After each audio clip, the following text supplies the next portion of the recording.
there. No. You are making a joyful noise unto the Lord. And you will see it radiating. That joy.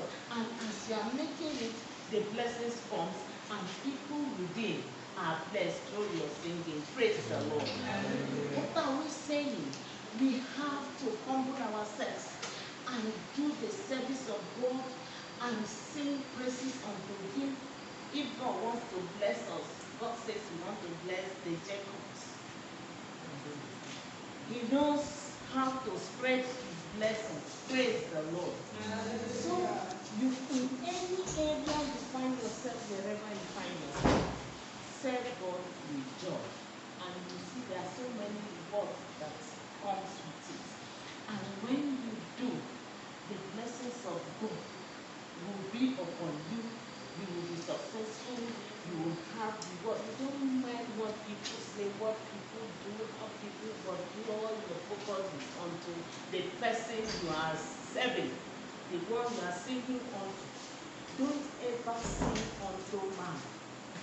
You are singing unto God, and the glory goes there, the blessings remain ours. Praise the Lord. Hallelujah. We want to thank our minister for being there for us. From the beginning, it was as if he hated us.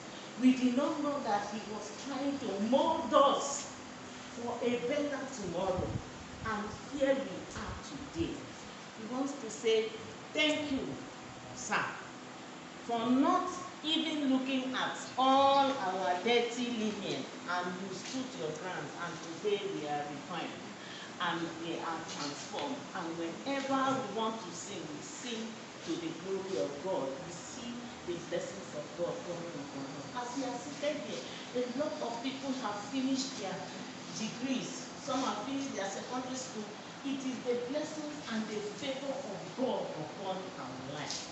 So we say thank you so much, and that wherever you are going to, this God that has made you to make us who we are today in the church, God will replenish you in 100% in Jesus' name. Amen.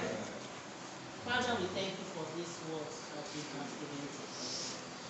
We pray that Lord, you create in us a heart, a joyful heart to always express it through our songs, to glorify your name and let the blessings remain ours. Thank you, Father, for doing it for us this evening. And we pray with thanksgiving in Jesus' name. Amen.